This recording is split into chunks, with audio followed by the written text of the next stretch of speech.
অষ্টম শ্রেণীর সকল শিক্ষার্থীকে আমার চ্যানেলে স্বাগত। আমি অসিত স্যার। তোমাদের আজকে শুরু করব বাংলা বিষয়ের একটা কবিতা, পরবাসী। হ্যাঁ, বিষ্ণু দের লেখা এই পরবাসী কবিতাটা আমাকে অনেকে বলছিল যে স্যার কবিতাটা না বেশ একটু কঠিন, বুঝতে পারছি না। চলো আমরা সহজ সরলভাবে এই কবিতার যে বিষয়বস্তু, অর্থাৎ কবি তার যে ভাবটা প্রকাশ করেছেন, এই ভাবটা সম্বন্ধে আগে আমরা জেনে নিই। তাহলে কবিতার নামকরণ সম্পর্কে একটু আমরা দেখি যে এই পরবাসী শব্দের অর্থ কি। অর্থাৎ বিভূই বা বিদেশে বসবাসকারী মানুষকে বলা হয় কিন্তু পরবাসী। অর্থাৎ স্বদেশে বসবাস না করে পরদেশে যখন বসবাস করা হয় তখন তাকে বলা হচ্ছে পরবাসী। এই পরবাসী শব্দটা এসেছে প্রবাসী শব্দ থেকে। তাহলে এই প্রবাসী থেকে পরবাসী শব্দটা এসেছে, যার অর্থ হলো অন্য দেশে বসবাসকারী বা অন্য দেশে বসবাসকারী ব্যক্তি। এখন কবি এই বিষ্ণু দে আমাদের এই যে প্রবাসী বা এই পরবাসী কবিতাটা যে নামকরণ করেছেন, আক্ষরিক অর্থে কিন্তু পরের দেশে বসবাসকারী এইভাবে কিন্তু পরবাসী নয়। তাহলে কি, আমরা কবিতাকে পাঠ করলে কবিতার যে লাইন ধরে ধরে যখন অর্থগুলো আমরা বুঝবো, তখন দেখব যে এই নামকরণটা পরের দেশে বসবাসকারী মানুষকে বোঝাননি। তিনি বুঝাতে চেয়েছেন স্বদেশে বা নিজের দেশে থেকেও সেই দেশকে যদি বিভূঁই অর্থাৎ পরের দেশের মতো মনে হয়, তাহলেও তাকে যে পরবাসী বলা যায়, এই অর্থটাই তিনি কিন্তু তার এই নামকরণে প্রকাশ করতে চেয়েছেন। তাহলে পরিষ্কারভাবে এই পরবাসী কবিতার যে নামকরণ, সেটা কিন্তু আক্ষরিক অর্থে বিভূঁইয়ে বসবাসকারী মানুষকে তিনি বোঝাননি। তিনি বোঝাতে চেয়েছেন স্বদেশে থেকেই এই স্বদেশী যদি মনে হয় পরদেশের মতো, তাহলে তার যে ভাব বা তার যে বলার বক্তব্য কবিতার ভাষায়, তাকেই তিনি বোঝাতে চেয়েছেন কিন্তু পরবাসী। এই পরবাসী কবিতার বিষয়বস্তুটা আগে সংক্ষেপে একটু বলে দিই। দেখো, কবি যে সময় এই কবিতাটা রচনা করেছেন কিংবা তাঁর জীবনের অতিবাহিত পরিবেশের যেসব দিকগুলো তিনি লক্ষ্য করে এসেছেন এবং বর্তমানে অর্থাৎ যে সময়ে তিনি এই কবিতা লিখছেন, সেই সময় আমাদের প্রাকৃতিক যে সৌন্দর্যায়নে ছিল, অর্থাৎ বনভূমি, বনজঙ্গল, পশু পাখির অবাধ বিচরণ ইত্যাদি ইত্যাদি বিষয়গুলো প্রাকৃতিক সৌন্দর্যের যা ছিল, তিনি আজ কিন্তু তা অভাব বোধ করেছেন। তিনি তা খুঁজে পাচ্ছেন না। এবং শুধু তাই নয়, মানুষের যে এক রাস লোভ, এই লোভ যেন তাদের আস্তে আস্তে আস্তে আস্তে আস্তে আস্তে এতটাই আকাশচুম্বী হয়েছে, যেখানে মানুষ এই বনভূমিকে ধ্বংস করে কোথাও কোথাও আকাশচুম্বী বাড়ি তৈরি করেছে, করেছে নগরায়ন। নিজেদের সুখ এবং স্বাচ্ছন্দ্যকে মানুষ খুঁজেছে বা খোঁজার সন্ধান পেয়েছে।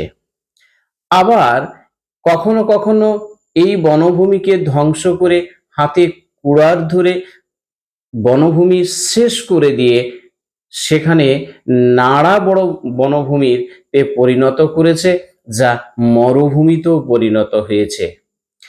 এই যে পরিবেশগুলো, অর্থাৎ প্রাকৃতিক সৌন্দর্যময় এমন একটা পরিবেশে তিনি ছিলেন, বিচরণ করেছেন। শুধু কবি নন, তিনি বলছেন যে এই জঙ্গলের মধ্যে পশু পাখি থেকে আরম্ভ করে যাদের অবাধ বিচরণ ছিল, তারাও কিন্তু আজকের দিনে হারিয়ে গেছে কেবলমাত্র এই মানুষের লোভ এবং মানুষের নিজেদের স্বার্থ সিদ্ধি করার জন্য। এরই পরিপ্রেক্ষিতে কবিতা তিনি লিখেছেন পরবাসী। আমি একটু লাইন ধরে ধরে বোঝানোর চেষ্টা করছি, আগে বিষয়টাকে বোঝার চেষ্টা করো। দেখো, কবিতা হোক কিংবা গল্প কিংবা প্রবন্ধ কিংবা উপন্যাস, প্রত্যেককেই আমি একটা অনুরোধ করব যে খুঁটিয়ে খুঁটিয়ে বইয়ের লাইনগুলোকে তুমি উপলব্ধি করার চেষ্টা করবে, এবং কোনো সাজেশনের প্রশ্নভিত্তিক উত্তর লেখা অভ্যাস নয়। তুমি উপলব্ধি করবে, আত্মস্থ করবে, কবিতা হোক কিংবা কোনো গল্প, যেখান থেকে তুমি নিজের সত্তাতে অর্থাৎ নিজে তোমার উদ্ভাবনী ক্রিয়াকাণ্ডের দ্বারা, বিভিন্ন শব্দ চয়নের দ্বারা তুমি সেটাকে ব্যক্ত করার চেষ্টা করবে, এবং দেখবে সুন্দরভাবে কয়েকটা এই ধরনের প্রশ্নের উত্তর তুমি অভ্যাস করতে করতে এত সুন্দর তুমি লিখতে শিখেছো, যেটা হয়তো তুমি নিজেও কখনো কল্পনা করতে পারবে না। তাহলে 10টা বা 5টা প্রশ্ন, সাজেস্টিভ প্রশ্নকে নিয়ে মুখস্থ করে নিজের প্রস্তুতি করার থেকে যদি আত্মস্থ করতে পারো যে কোনো কবিতা কিংবা গল্প, উপন্যাস যাই হোক না কেন, এই সাহিত্যের বিষয়গুলোকে তুমি সুন্দরভাবে তোমার লেখার শৈলী তুমি কিন্তু খুঁজে পাবে। তাহলে আসি, কবিতাটা একটু পাঠ করি এবং লাইন বাই লাইন ধরে আমি একটু বোঝানোর চেষ্টা করি। দেখো, এই 5টি পংক্তিতে এই বা স্তবকে কবিতাটা শেষ করেছেন কবি, এবং এই 5টি স্তবকে যেভাবে তিনি একটা একটা দিক আলোচনা করেছেন সেগুলো বুঝে নেওয়া যাক। দুই দিকে বন, মাঝে ঝিকিমিকি পথ, এঁকে বেঁকে চলে প্রকৃতির তালে তালে। যে সময়ের কথা কবি বলেছেন, যখন তিনি দেখেছিলেন দুই দিকে বন, অর্থাৎ বন জঙ্গলে ভর্তি, এবং মাঝে ঝিকিমিকি পথ তিনি লক্ষ্য করেছিলেন। এঁকে বেঁকে চলে প্রকৃতির তালে তালে, অর্থাৎ মানুষ আজকে ঢালাই করা বলো, পরিকল্পিত যে নগর কিংবা রাস্তাঘাট আজকে আমরা তৈরি করছি, এটা কিন্তু তখন ছিল না। প্রকৃতি তার নিজস্বভাবে বনভূমি বলো, যাই বলো, গড়ে ওঠা, এবং মানুষের প্রয়োজনে আল দিয়ে কিংবা কখনো মেঠো দিয়ে কিংবা জঙ্গলের ভেতর দিয়ে প্রকৃতির মধ্য দিয়ে যেন তার সেই সহজ পথকে তারা তৈরি করে নিয়েছিল।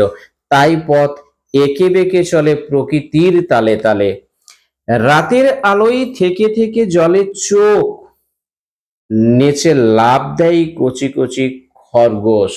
অর্থাৎ এই জঙ্গলের মধ্যে, এই বনের মধ্যে বিভিন্ন যে পশু পাখি, তারা অবাধে এখানে বিচরণ করত। আজকে তার দৃষ্টান্ত আমরা খুব ভালোভাবে বুঝতে পারছি। হনুমান যেখানে জঙ্গলে থাকার কথা, আজকে দেখো তোমার আমার বাড়িতে এসে দাপাদাপি করছে। কেন করছে? ওদের যে বাসস্থান, সেটা আমাদের প্রয়োজনে আমরা তাদের বাসস্থানকে নষ্ট করেছি, তাদের সেই পরিবেশকে নষ্ট করে ফেলেছি। ফলে তারা কোথায় যাবে? এখন আমাদের ঘাড়ে চেপে বসেছে তারা। তো এই যে বিষয়গুলো কবি খুব ভালোভাবে লক্ষ্য করেছেন, যে রাতের আলোয় থেকে থেকে জলে চোখ। হ্যাঁ, দেখবে কিছু কিছু প্রাণী আছে, খরগোশ বলো, হরিণ বলো, শেয়ালের ক্ষেত্রেও যদি রাতের অন্ধকারে এদেরকে কখনো দেখো, দেখবে এদের চোখগুলো না আলোর মতো কিন্তু জ্বলছে। তো তিনি এ লক্ষ্য করেছেন, রাতের আলোয় থেকে থেকে জলে চোখ, নেচে লাফ দেয় কচি কচি খরগোশ। এই খরগোশের লাল লাল চোখগুলো যেন জ্বলছে, কবি এটা লক্ষ্য করেছেন, এবং যাদের বিচরণ ছিল অবাধে এই বনভূমিতে। নিটোল, যেটা কোনো ফাঁক নেই, অর্থাৎ নিটোল টিলার পলাশের ঝোপে দেখেছি হঠাৎ পুলকে বনময়ূরের কচ্ছপ। এক কথায় বলছিলাম যে এদের বনভূমি ছিল নিজেদের পরিবেশ, এদের বনভূমি ছিল অবাধ বিচরণের জায়গা। তাই কবি লক্ষ্য করেছেন, টিলার পলাশের ঝোপে দেখেছি হঠাৎ পুলকে বনময়ূরের কচ্ছপ, অর্থাৎ বনের যে ময়ূর, এই ময়ূরের কত্থক একটা নৃত্য, ভারতীয় উচ্চাঙ্গ নৃত্য একটা পদ্ধতি হলো কত্থক। অর্থাৎ কবি এটা কল্পনা করেছেন আসলে মানুষ ছাড়া তো এই শৈলীগুলো কিংবা মানুষ ছাড়া তো এই সৃষ্টিগুলো আর কোনো পশু পাখিদের মধ্যে নেই। এটা কবি বা সাহিত্যিক তারা কল্পনা করেছেন যেন ময়ূর তার যে নাচটা বা নেচে নেচে বেরিয়েছে সেটা যেন ভারতীয় একটা উচ্চাঙ্গ নৃত্যের যে পদ্ধতি কত্থক, সে কত্থকের তালে তালেই যেন সে ময়ূরও নেচেছে। তাঁবুর ছায়ায় নদীর সোনালি সেতারে মিলিয়েছি তার সুষমা। অর্থাৎ কবি লক্ষ্য করেছেন যে নদীর সোনালি সেতারে, অর্থাৎ নদীর যে কলকল শব্দে বয়ে যাওয়া, সে তার সেতার একটা বাদ্যযন্ত্র, এবং এই বাদ্যযন্ত্রটা হচ্ছে পারস্য দেশের একটা বাদ্যযন্ত্র। সে তার কথাটা যদি ভাঙা হয় তাহলে সে তার, সে মানে হচ্ছে তিন, এবং তার অর্থাৎ তিন তার বিশিষ্ট কিংবা তিন তারের সমাহার, এই ধরনের একটা বাদ্যযন্ত্র যার শব্দ উত্থিত সঙ্গে সঙ্গে জলের কলকল ধ্বনির তার সঙ্গে তিনি যেন মিলিয়ে একটা উপমা ব্যবহার করে বলেছেন, মিলিয়েছি তার সুষমা। সুষমা মানে তার সৌন্দর্য, অর্থাৎ তার শোভা বা লাবণ্য, এর কথা তিনি বোঝাতে চেয়েছেন। চুপি চুপি আসে নদীর কিনারে জল খায়, শুনেছি সিন্ধু মণি হরিণ আহ্বান। এই চুপি চুপি আসে নদীর কিনারে, কে আসে না খরগোশ, সে জল পান করতে আসে। আর এক জায়গাতে কবি খুব সুন্দর একটা উপমা ব্যবহার করেছেন, যেটা শুনেছি সিন্ধু মণির হরিণ আহ্বান। এটা কেন ব্যবহার করেছেন? আসলে রামায়ণ থেকে বা রামায়ণ আশ্রিত একটা সিন্ধু মুনি যার কথা বলা হয়েছে, ইনি হচ্ছেন আমাদের অন্ধমুনির পুত্র সিন্ধুমণি। এই রামায়ণের প্রথম পর্বে এটা কিন্তু উল্লেখ আছে, এবং যখন এটা এই রাজা দশরথ, অর্থাৎ তার যে পুত্র রামচন্দ্র যখন বনবাসে গিয়েছিলেন, এই অংশতে কিন্তু আমরা দেখতে পাই সিন্ধুমণির একটা কাহিনী। কি সেই কাহিনী? না, অন্ধমুনির পুত্র সিন্ধুমণি, এই সিন্ধুমণি যখন তার পিতামাতার প্রয়োজনে বা জল তেষ্টা মেটানোর জন্য রাতের অন্ধকারে তিনি গিয়েছিলেন নদীতে কলসি করে জল আনতে। এখন এই কলসিতে যখন তিনি জল ভরছিলেন বা জলপূর্ণ করার সময় কলসি থেকে উত্থিত যে শব্দটা, এই শব্দটা হরিণের জলপান করা এই শব্দের সঙ্গে কিন্তু সাযুজ্য, একটা কোথাও মিল। আর এই মিল শব্দে অন্ধকারে দেখতে না পেয়ে রাজা দশরথ কি করেছিলেন, সেই সময় মৃগয়াতে গিয়েছিলেন, এবং এই মৃগয়াতে গিয়ে তিনি ভেবেছিলেন যে নদীতে হয়তো ওই হরিণ জল পান করছে, এবং তিনি তখন কি করেছিলেন না শব্দবেদী বাণ নিক্ষেপ করে যখন করলেন, তখন ওই তোমার সিন্ধুমণি চিৎকার করতে শুরু করলেন। উনি দেখলেন দশরথ যে আমার ভুল হয়ে গেছে, আমি তো তাকে মেরে ফেলেছি মুনিকে। এবং এই সময় দশরথ কি করলেন, যে তার যে বা পিতা ছিলেন অন্ধমুনি, সেই পিতা এবং মাতার কাছে তিনি ক্ষমা চাইলেন। এবং যখন সিন্ধুমুনি মারা গেলেন, তো পিতামাতা তার পুত্র বিয়োগের এই যন্ত্রণাতে রাজা দশরথকে অভিশাপ করলেন যে তুমিও তোমার এই পুত্রের শোকে তোমার মৃত্যু হবে। এবং পরবর্তী পর্যায়ে আমরা রামায়ণে দেখেছি, রামচন্দ্র যখন বনবাসে চলে গেলেন তখন রাজা দশরথ পুত্র শোকেই কিন্তু মারা গিয়েছিলেন। অর্থাৎ এই ঘটনা কেন তিনি টেনে নিয়ে এসেছেন, অর্থাৎ চুপি চুপি আসে নদী কিনারে জল খায় যে খরগোশগুলো, শুনেছি সিন্ধুমুনির হরিণ আহ্বান। অর্থাৎ সিন্ধুমুনি যখন ওই কলসে জল ভরতে গিয়েছিলেন তখন তাকে যেমন হরিণের সেই জলপানের শব্দে ভুল করে দশরথ মেরেছিলেন, এখানে হয়তো সেই হরিণ বলো, খরগোশ বলো, যে বন্য প্রাণীরা নদীতে এসে জল খায়, আর তারাও কিন্তু আক্রান্ত হয় হিংস্র বনের যে পশু, অর্থাৎ চিতা বলো, বাঘ বলো, এদের দ্বারা। তারাও যেন তাদের মৃত্যুকে আহ্বান করে। কবি এ কথা বোঝাতে গিয়ে বলেছেন, চিতা চলে গেল লুব্ধ হিংস্র ছন্দে। আসলে হিংস্র ছন্দ কেন বলেছে, না লুব্ধ কেন, লোভ। আসলে এই চিতাবাঘ এ হচ্ছে মাংসাশী প্রাণী, ফলে মাংসাশী প্রাণীর যে লোভ সেটা থাকে কখন, অন্যান্য পশুর ওপরে। তাই জল খেতে আসা নদীতেই হয়তো চিতাবাঘ সেখান দিয়ে যখন পেরিয়ে যায়, তার যে চলার ছন্দটা নিশ্চয়ই কিন্তু একটা ভালো ছন্দ হবে না, কারণ তার লোভ রয়েছে, রয়েছে হিংসা। এই হিংসা এবং লোভের ছন্দে যেন চিতাবাঘও সেখানে পেরিয়ে যায়। বন্য প্রাণীর কথাকলি বেগ জাগিয়ে।